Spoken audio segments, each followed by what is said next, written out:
Hello and a very warm welcome. You're watching The Wire Wrap. I'm Sravasti Dasgupta. Over a month after US President Donald Trump said that he had mediated the ceasefire between India and Pakistan, Prime Minister Narendra Modi has had a telephonic conversation with the US President in which he has said that India never has and never will accept any mediation. Now, this statement has come from the Prime Minister via the Foreign Secretary Vikram Misri, and just moments after that, shortly after that, the US President had once again claimed that he had stopped the war between India and Pakistan. This has also come just a day before the US President has hosted Field Marshal Asim Munir from Pakistan in the White House, which has raised questions about India's diplomacy and the diplomatic efforts after Operation Sindoor.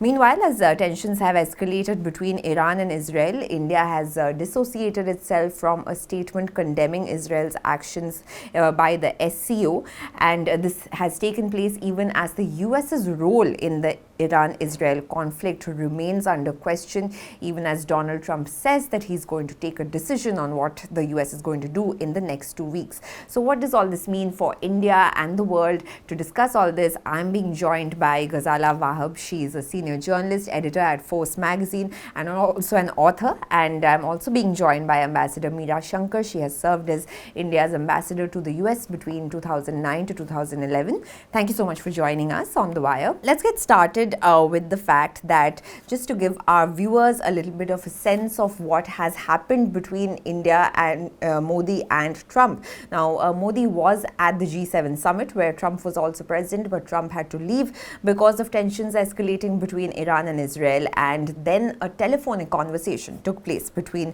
Modi and Trump, in which he made it very clear that there has been no mediation, as claimed by Donald Trump over a dozen times in the last month or so. Now, this has, of course, come amid criticism that the Prime Minister has faced back at home about his silence through Trump's continued claims. And just shortly after Misri reading out the statement about Modi's conversation with Trump, Trump said that he had stopped the war and he was expecting Munir at the White House. And I just want to tell our viewers what he said just shortly after Modi's conversation. He said, "While I stopped a war, I love Pakistan. I think Modi is a fantastic man. I spoke to him last night. We are going to make a trade deal with Modi of India, but I stopped the war between Pakistan and India." How do you see these developments? Is that a cause for concern for India, that India's position is being negated by the president himself? Is that a cause for concern for India diplomatically? Well, I think that, it's not really a cause for concern. It can be a cause for irritation, because no one can push mediation on India if India is not open to mediation. And this is a bee in the bonnet that Trump has. He got elected as a peacemaker, a deal maker who was going to end the Ukraine conflict in 24 hours. And then he wanted to make peace in Gaza.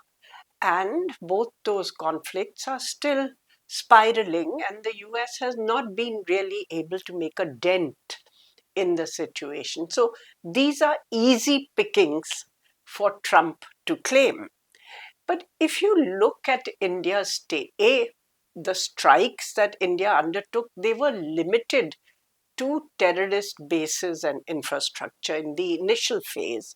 And then the statement that we gave after that, basically indicating that our mission had been accomplished. So we are prepared to let matters rest. But then Pakistan chose to come back with a military attack. And so we responded. But we were never looking in the first place, and should not have been, to a full-scale war. I think it was more a kind of retaliatory action in self-defense, basically trying to convey that there must be some cost for terrorism. It can't be cost-free. But the danger in such a policy is always that there are unintended consequences. You think that it's limited, and then if the other side responds, you respond, and then it can get into a spiral. But Pakistan too, I think, didn't want a full-scale conflict because that would have put pressure on a very dire situation economically in Pakistan. So I think while Trump's claims of mediation are an irritation, and there could be a sense that he perceives that his administration did help to persuade Pakistan to stop, because India was not really wanting to escalate beyond the first strike. Um, that he feels that he brought it to an end. But if you recall, even in his first term as president, when Imran Khan was visiting the US, he had offered that he will mediate the Kashmir dispute between India and Pakistan. And then, of course, India had made it clear that we don't welcome mediation.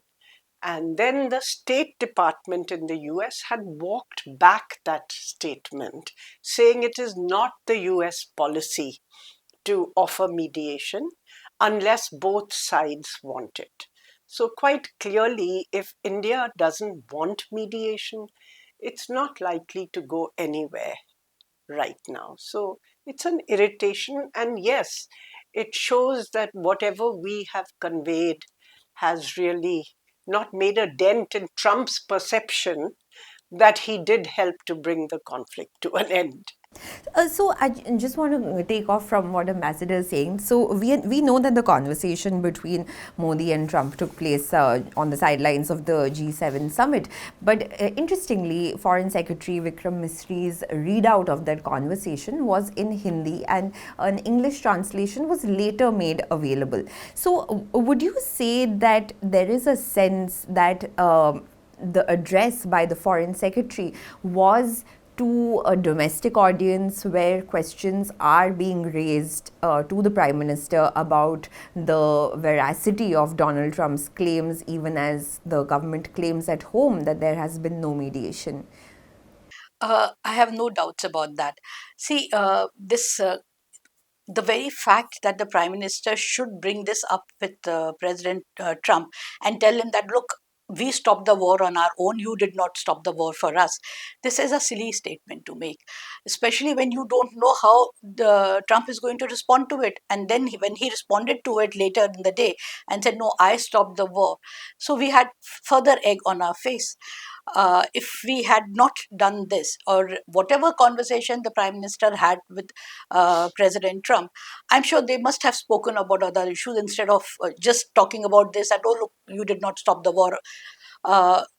Probably Foreign Secretary Misri could have spoken about all those issues, what was discussed between the two leaders, instead of only saying that this is what Prime Minister told the President. Because this whole idea that our Prime Minister is not listening to anybody, our Prime Minister is not under any kind of pressure from any quarters, least of all from the United States, this is very important for his image. And after the ceasefire or cessation of hostilities during Operation Sindoor, uh, there was a lot of questions being asked, that why did the US president tweet about it first? Why didn't the government of India talk about it first? So I think at some level they felt that this was affecting his strongman image. This was affecting his image of being not only in control of his own constituency, his own country, but also, the way they have said that he has stopped the war in the past, or he has influenced people, consult him, world leaders consult him.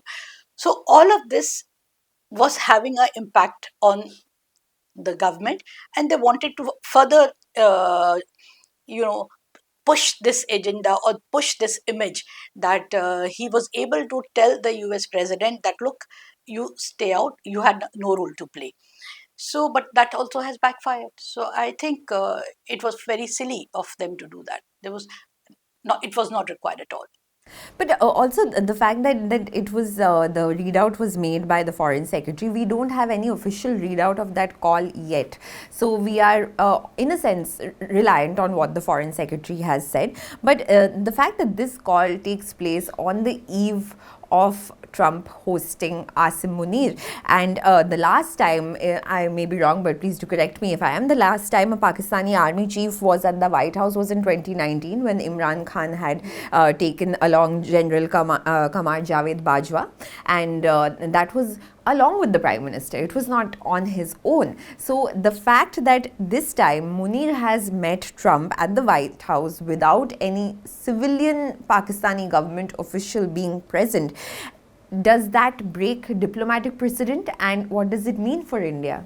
Yes, it does, because in the past, the US president has invited army chiefs, but it is when they were president or chief martial law administrators, means when they were the head of the government in Pakistan.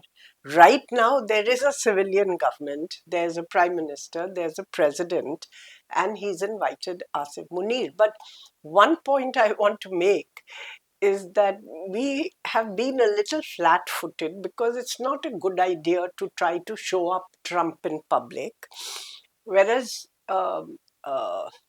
Munir has laid on the charm. He has thanked President Trump for the role he played in bringing an end to the conflict, and he feels that Trump should be recommended for a Nobel Peace Prize. But going beyond these sentiments, I think the US attention to Pakistan right now is in the context of Iran. It's absolutely clear because Trump is he's a transactional president. And right now for the US, Iran is the obsession. So Pakistan, as a bordering nation, which has, I think, shares 5 districts with Iran, could play a very important role. And the US would be pressing them either for listening posts or for staging posts. And though Pakistan's public position has been in favor of Iran and critical of Israel, they have been known in the past to run with the hare and hunt with the hound. So it's possible also that the economic squeeze that Pakistan was facing has been used and will be used to pressurize Pakistan on this front. We have to wait and see what comes, but it is possibly in the context of Iran that Pakistan has gained new importance, and that has always been the case in the sense that whenever the US has had a tactical objective in this region, whether vis-a-vis Afghanistan or vis-a-vis Iran or vis-a-vis China as well, Pakistan has attained a high importance in US policy. And then, since there's no long-term kind of strategic convergence, it kind of tapers out over a period of time. And there are voices in the US basically saying that why can't we have good relations with both Pakistan and India? It's not an either-or situation. And they look at it, in separate geographical regions. India vis-a-vis the Indo-Pacific and Pakistan vis-a-vis the CENTCOM area. So India is part of the Naval Pacific Command, and Pakistan is part of the Central Command, which looks at the Middle East and the Gulf and so on. So we have to wait and see, because whether Pakistan will succumb to US pressure vis-a-vis Iran, or whether it will succumb to pressure but maintain a bold face on the surface, because in the past it's been a bit careful about openly providing facilities vis-a-vis Iran. So I think this is very interesting what you're saying, that Trump's invitation to Munir has everything to do with Iran and perhaps less to do with India. But back home in India, it's being seen as everything to do with India and nothing to do with Iran. And the reason behind that is that Foreign Secretary Misri said in his statement that Modi had been asked by Trump to come to the White House and if he could come to the US via Canada on his way to Croatia, and he said, no, I have prior commitments, so I'm not going to be able to make it. So as Ambassador was earlier mentioning that Trump has tried to posit himself as a peacemaker, was this an attempt to get these two together in one room so that he can say that I've brought peace to a region that has not had peace in this regard for decades? And that is one question. And the other question is that, related to this, is that Trump himself has called Pakistan a safe haven for terrorists in the past, and now he's seen with Munir. So would you agree with Ambassador Shankar that this is because of Iran, or how must one see this? No, I agree with that, that it has to do with Iran. Obviously, the president was trying to um, see how far Pakistan can go in helping the US, because they have the land border, and Pakistan has helped the US in stabilization of Afghanistan in the past. So that is a history that they come with. But as far as Trump's effort or attempt to get the prime minister also to the White House, I won't put it past him. He would have, even if nothing happened, it would have been a great photo op that he managed to get two of them to sit down. So he probably was just taking his chances, and this is how we have seen it. This is how it is viewed in India, and that is the reason the prime minister excused himself from this embarrassing situation. But coming back to Asim Munir being invited to the White House, see, in Pakistan, and the US has never made any bones about it, democracy has been more notional than real. Whenever there has been a situation where the US wanted to convey something directly to Pakistan or something urgently to Pakistan, it has always been through the army chief. It's not just the present army chief who's now the field marshal, but in the past also, their communications have always been, if you recall, after the nuclear test, India conducted the nuclear test when they wanted to prevail upon Pakistan and dissuade them from conducting their nuclear test. They reached out to the army chief, General Karamat. They have understood in their mind that even if there is an elected government in power, uh, at the real power, as far as defense and foreign policy is concerned, vests in the office of the chief of army staff. And now, of course, the chief of army staff is also the field marshal, so his stature is much higher. So, from US's perspective, they are actually engaging with the Pakistani head of this government. So, I think it should be seen in that context. And as far as Pakistan helping US against Iran is concerned, I am not very sure that Pakistan would play ball this time, because Pakistan has very close ties with China, and Pakistan's existential threat is India. And China is critical to Pakistan's security vis-a-vis India.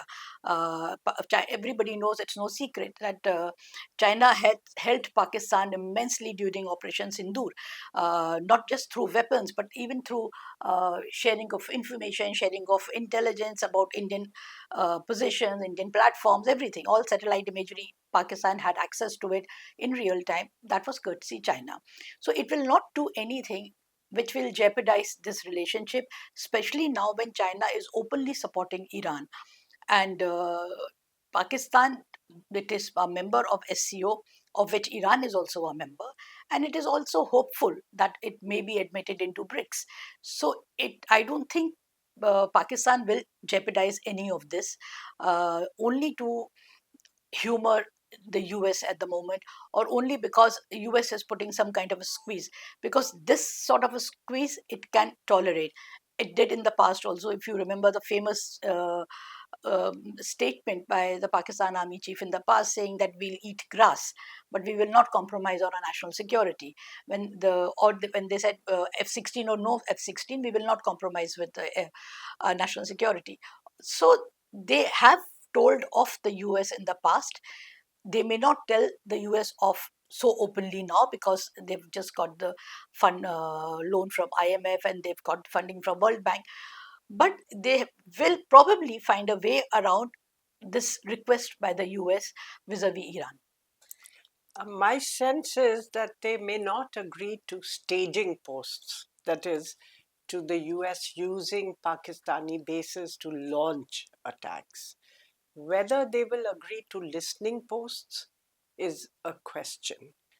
And they have, like, they do smart sometimes at their over dependence on China. So, from that point of view, they would like to probably multiply options while being careful not to cross certain red lines as far as the Chinese are concerned. And for Pakistan, they would want to see what do they get from the US in return. You know, what is the benefit that is going to flow to them? After all, Afghanistan was huge amounts of military and civilian aid which they got from the United States. It's a different matter that this leads to a long term structural problem in their economy that always depends on external bailouts to keep going, whereas they should be, tightening their belt and learning to live within their means. They don't. And as far as the army is concerned, yes, the US has always viewed the Pakistan army as a stabilizing force in a country where there are both terrorist groups and nuclear weapons. So having a weak government or a very polarized situation in Pakistan, fans the Western nightmare that some of these radical groups or terrorist groups could get their hands on nuclear material or nuclear weapons, tying up with lower levels of the armed forces. So that's why they very much, want to see the army in Pakistan continue to be a strong force, and they see it as a safeguard against chaos, which could lead to very severe consequences. I think that's very interesting, and we'll come back to what the Iran Israel conflict and what it really means for both India and Pakistan, and of course the US's role. But before we move on from this, the fact that Munir is met Trump in the White House just weeks after India's massive diplomatic outreach following Operation Sindoor, where India sent out all party delegations to 33 countries, including the US. And the delegation that went to the US also met Vice President J.D. Vance. So the fact that this meeting between Munir and Trump has come close on the heels of that is being criticized at home by the opposition, that what has this diplomatic outreach, which was done spending so much money of the taxpayers' money, has it not achieved what it was meant to achieve? So do you think that this diplomatic, it's a commentary on the diplomatic outreach not really serving its purpose? Actually, I have no idea what the purpose of this diplomatic outreach was. What was it that we wanted to tell the rest of the world, which they didn't already know about Operation Sindoor? Were we sharing secrets with them, which we didn't want to say out loud? I mean, what were they doing? In almost all countries, the biggest engagement was with the Indian diaspora. So, what were they doing there? What was the need to go out to the Indian community across the world and tell them what great things we've done? Or how we are perpetual victims of terrorism at the hand of Pakistan. What in this has been a secret and what's not known by these people? I was reading somewhere that after there was an attack on the Indian Parliament, even then the Bajpayee government had sent out delegations. But after the attack in Mumbai on 26 November 2611, which is called, no such diplomatic outreach was undertaken. So I think maybe this is some peculiarity of the NDA government, that they immediately need to reach out to the rest of the world to reinforce and maybe just drill down into their heads that, look, this is what is happening. Beyond that, I really do not know what they were doing, what was achieved by doing what they did, spending so much of money. So in this respect, I am completely with the opposition parties. They're right. Okay, diplomacy cannot be quantified. You cannot say, so these were the objectives and you tick them out that, okay, 4 of the 5 were met. You cannot do that. But even then, what was the objective, overall objective, and what was achieved is something we need to question. How do you see this ambassador? Because this diplomatic effort has been really paraded in India by the government, that it has shown national consensus about Pakistan-sponsored terrorism, and the fact that this meeting between Munir and Trump has come so close to this. Is that a commentary on this diplomatic effort not being a success, as the opposition is claiming? Look, when a great power like the US has multiple objectives, and it always does, it doesn't have a singular objective, only vis-a-vis China. Right now, their obsession is Iran. And when they have multiple objectives, they will pursue those, So that's one of the things that you have to learn, that the great powers actually don't have unilinear policies. They pursue different policies at the same time. And sending out these delegations, okay, I mean, it's all right. But at the end of the day, it won't change. It can maybe explain what you were doing a little better, but it won't change the trajectory that the US has set for itself. Whatever its strategic, tactical goals at the moment are, it's unlikely that they would get changed. So I wouldn't call it a failure, but at the same time, it serves a limited purpose.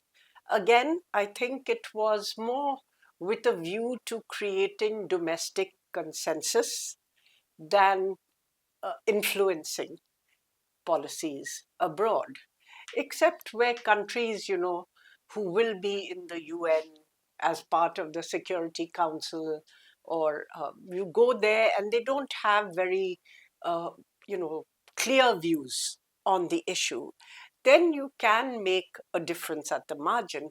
But what it also does is that it tends to hyphenate you with Pakistan, because then you are also obsessing about Pakistan, and then the other country will see you in that context.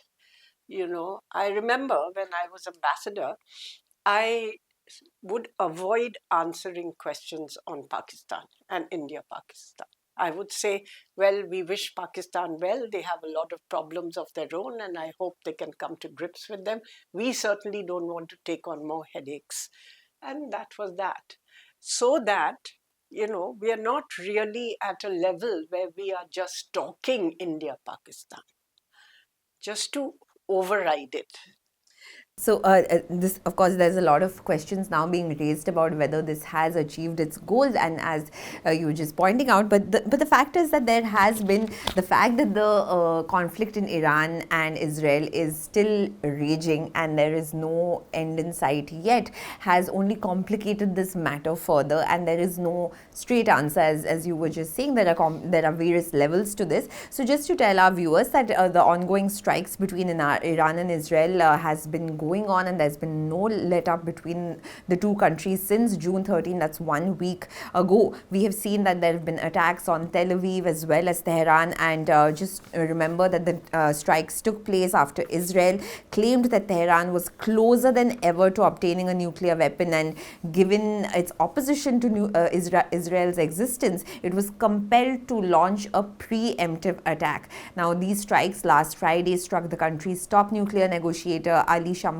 and caused damage to the Natanz nuclear facility as well. Now, in response, Iran has continued pursuing nuclear weapons and strikes as well on Israel. And US President Donald Trump has said on Thursday that he will be taking a decision on the US's role in the next 2 weeks, and this has come just days after he has said that we have complete control over Iran's skies and there should be unconditional surrender. India, on the other hand, has underscored its own unwillingness, one could say, to be seen with the SCO, which has condemned Israel's actions in Iran, and the SCO, which Iran is also a part of, has condemned these strikes in Iran and characterized them as violations of international law and the UN Charter.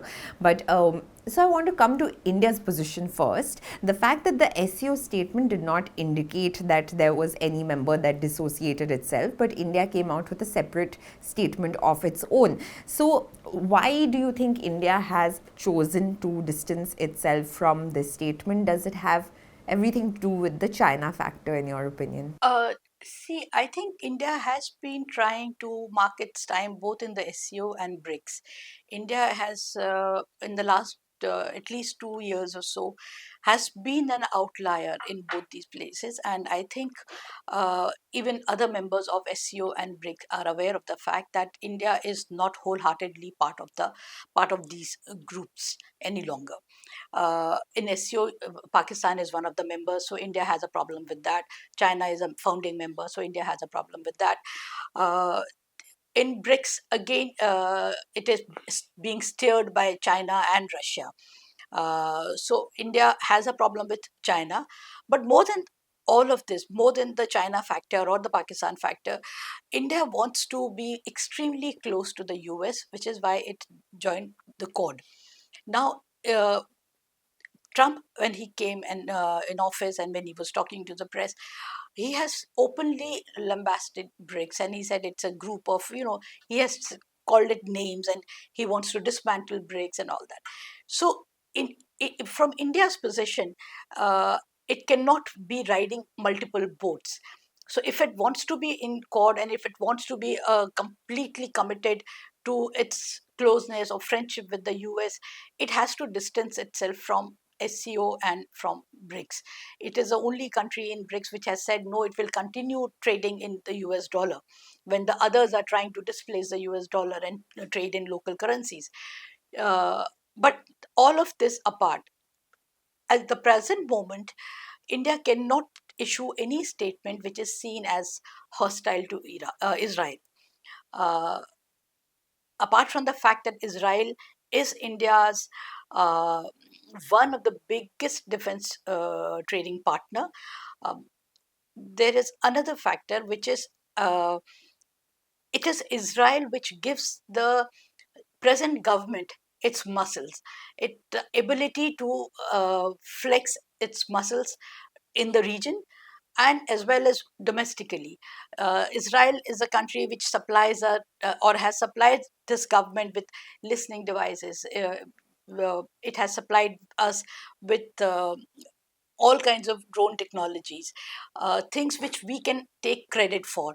It doesn't want credit. It doesn't claim its IPR for those things. Like, for instance, missiles. A lot of missiles which DRDO is making, they originate from Israel. I mean, they are Israeli technologies, but Israel has no problems when DRDO puts its label on it. Or small arms. If Adani changes the name of, let's say, a rifle, Israel has no problems with that.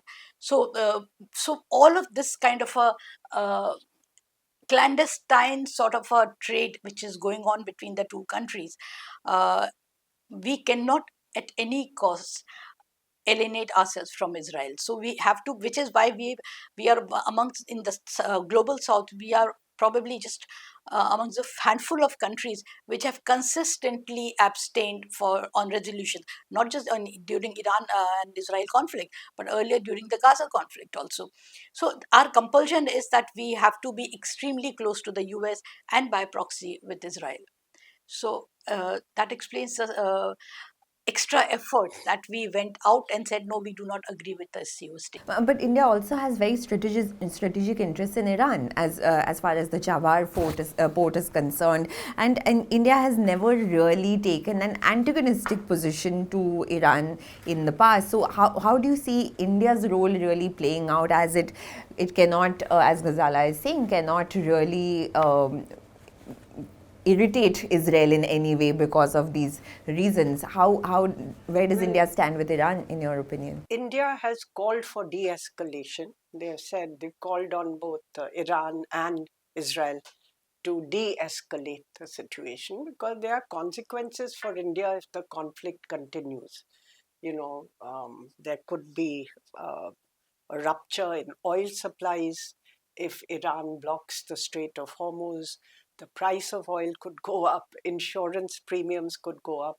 And if the situation continues to be dire, you might have the 8 million overseas Indian community working in the Gulf wanting to come home. That hits our remittances at a time when the balance of payments, continues to be under stress. So there are good reasons for India to want the conflict to come to an end and to de-escalate. But yes, we are at a peculiar moment because we were dependent on Russia for a large portion of our arms, and Russia is now bogged down in Ukraine. And supply lines for equipment that we have ordered from them are very stretched. Their ability to actually deliver right now is strained. And on the other hand, with the US, we do buy, but the US doesn't transfer technology to us and doesn't allow us to manufacture, under license, not as yet. And even the GEHAL deal for the jet engine technology has gone, by the wayside. It hasn't really fructified at the moment. It may do so in future, but not at the moment. And there are delays in GE supplying even the earlier engine, F404 engine, which was used in the Tejas Mark 1. Even there are delays. The Tejas is being delayed because GE is not able to supply the engine. So there are issues which arise. A, the cost of the weapons if we buy from the US. B, since they always have multiple objectives, to what extent do you trust them as far as offensive weapons and technology is concerned? So then where does that leave you? And Israel has supplied you with key surveillance and defense technologies. So Israel becomes an important strategic partner for India. But still, we have generally tried to balance by raising humanitarian issues and at the same time, not condemning Israel. Now, I think for the first time, we have abstained even on a resolution for a ceasefire in Gaza. So that, I think, is something perhaps we need to revisit. But of course, the government would be looking at the extent of their dependence on Israel, and also the fact that Israel was the one country which stood by you after this Operation Sindoor. So it becomes a dilemma. And as far as BRICS is concerned, I think India or SCO, these were all part of the effort by India, by Russia, by China to, create balances to the unipolar US moment by encouraging greater multipolarity in the world and different perspectives. But I think India's dilemma arises because much of the time this ends up legitimizing China's growing power. So whether it is the, when you talk of de-dollarization or creating an alternative currency, what is that? It's the yuan.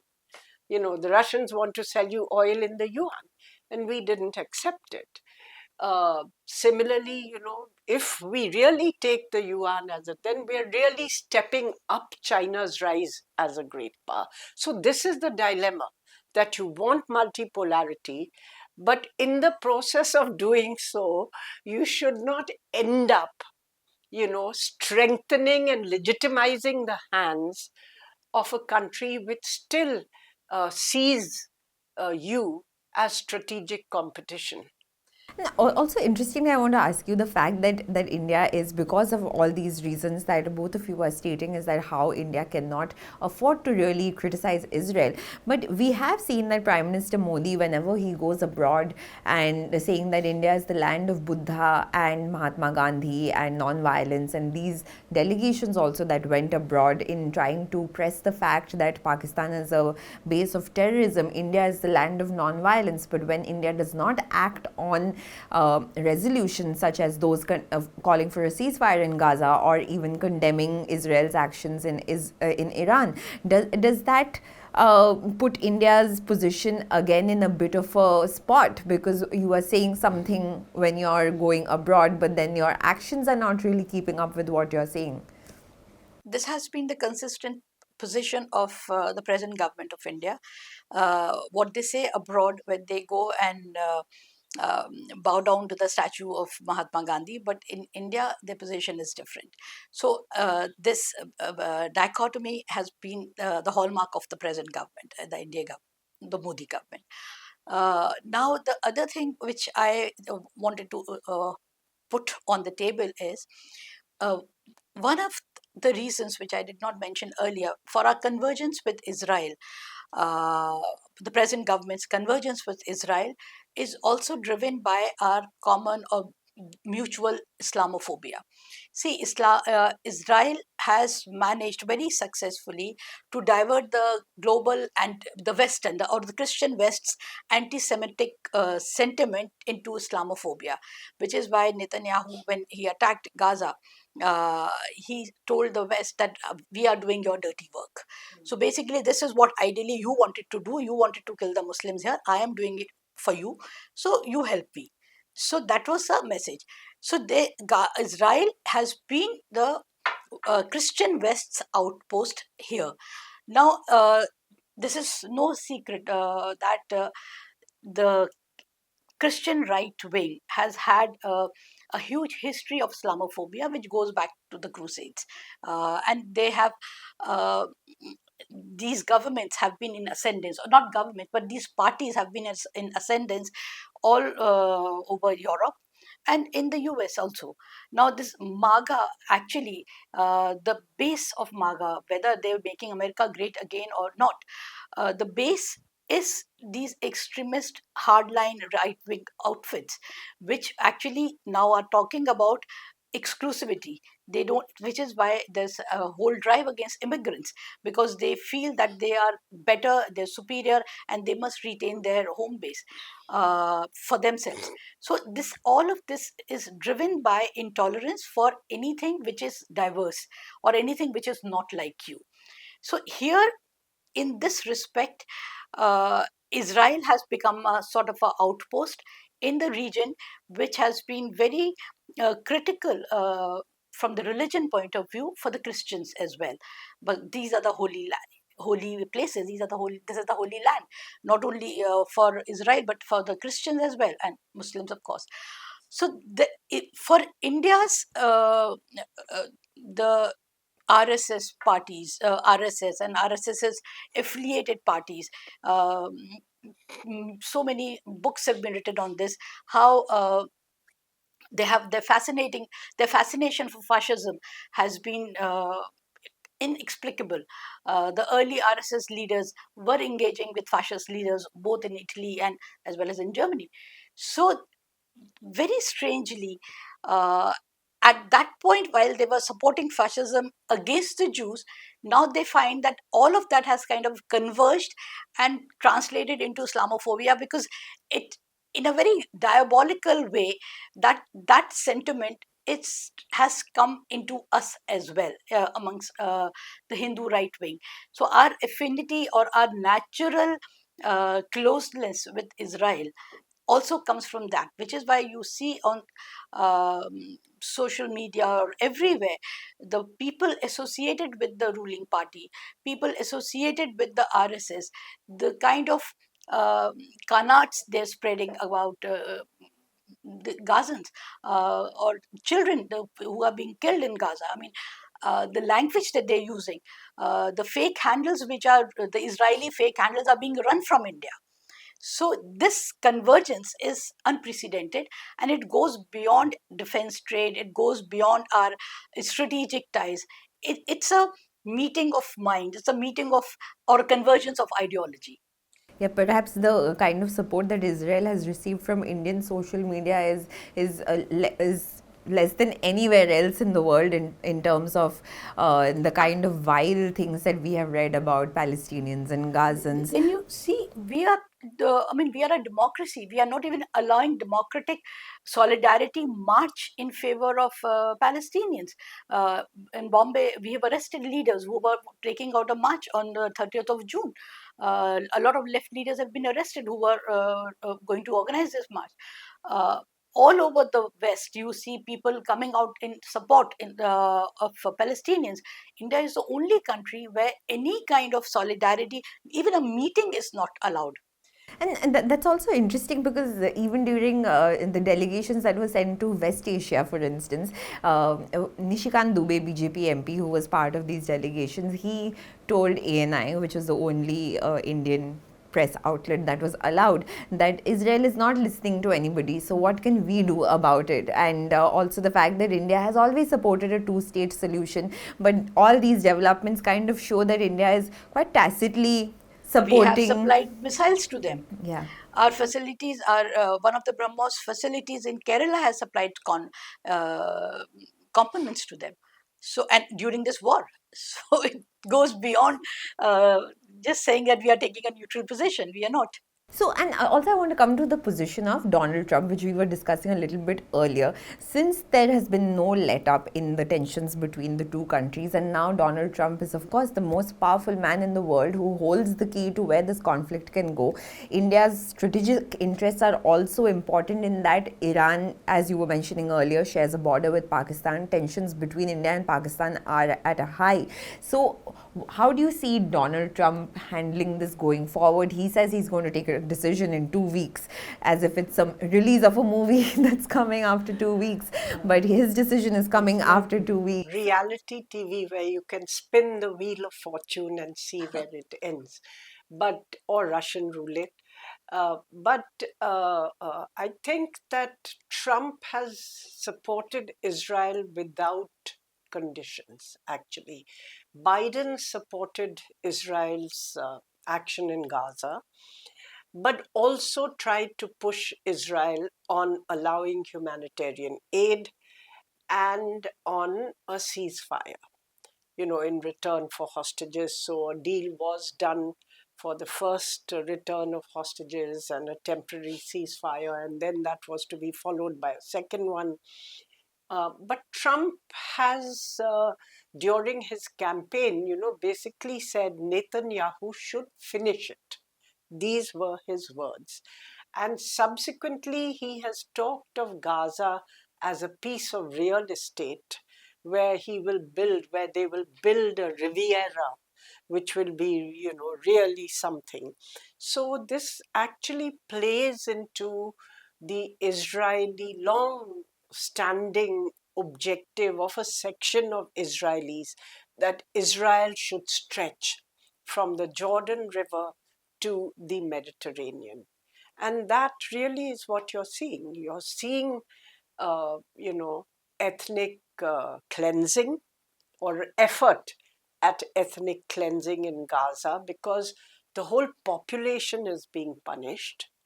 And these are 2 million, 3 million people, out of which more than 55,000 at least are known to have been killed. And daily now, when people go to get food from the Israeli centers or the US centers, you have firing, 50 killed, 70 killed, tank fire against civilian crowds. So it's really quite a dire situation.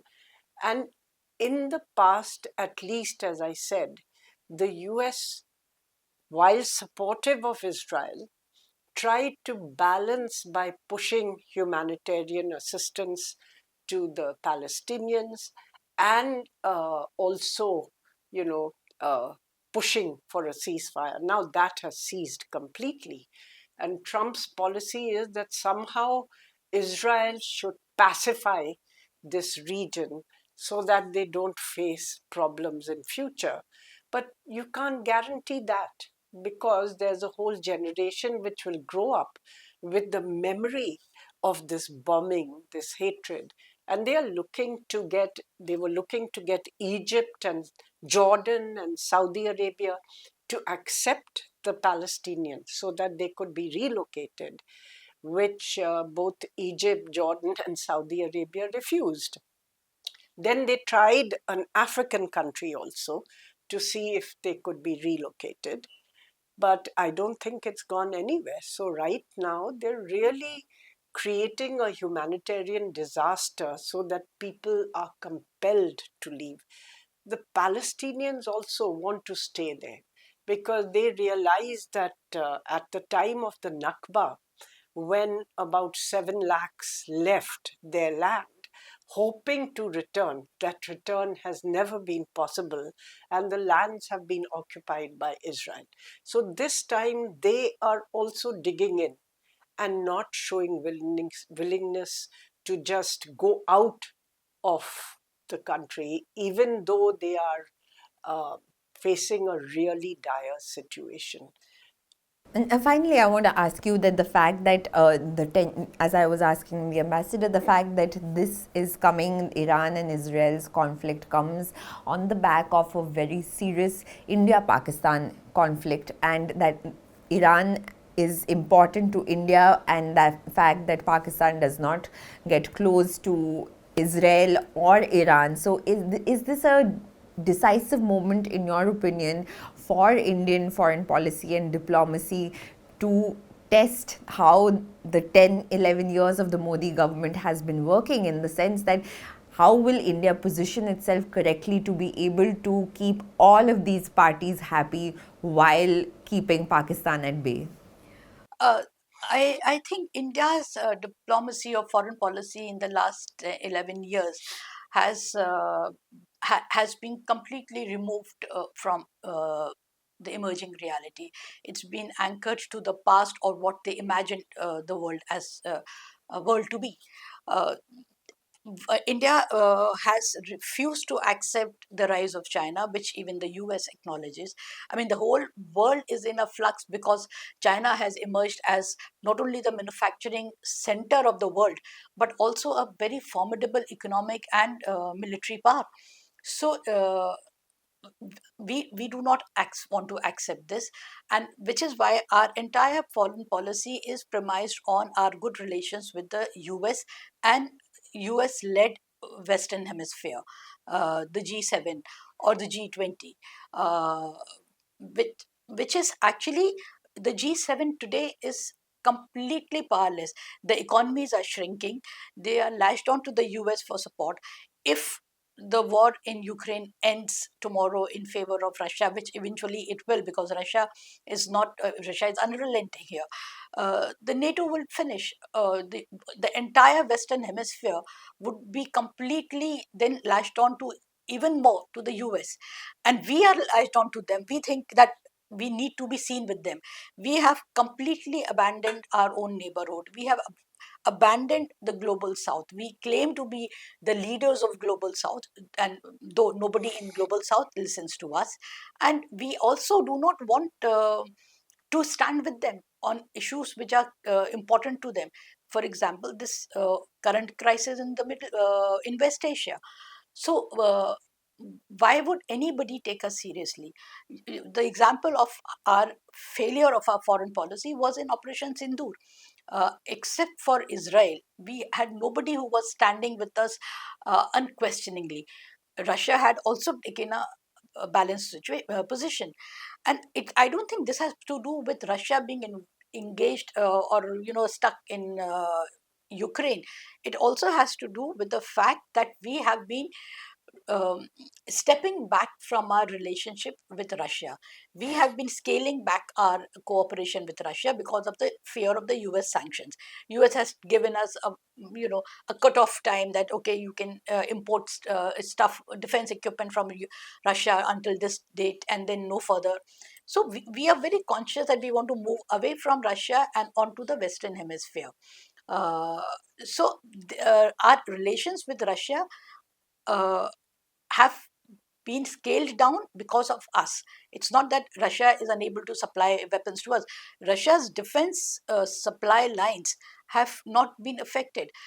We had Aero India in February. Russia was here in full force. They brought a fighter plane here because they want to sell it to India.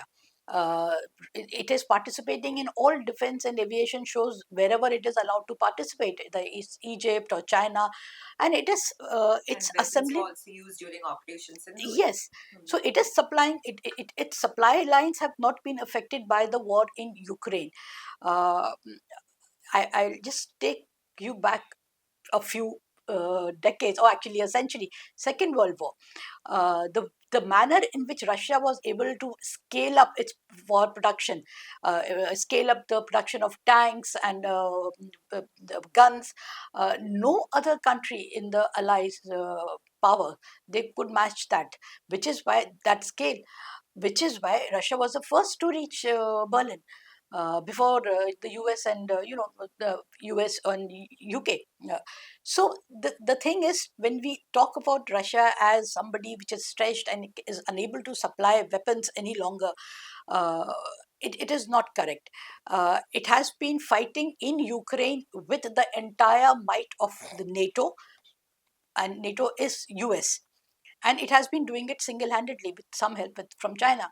So for a nation which is doing this at the same time meeting all its international obligations, it hosted BRICS a few months back.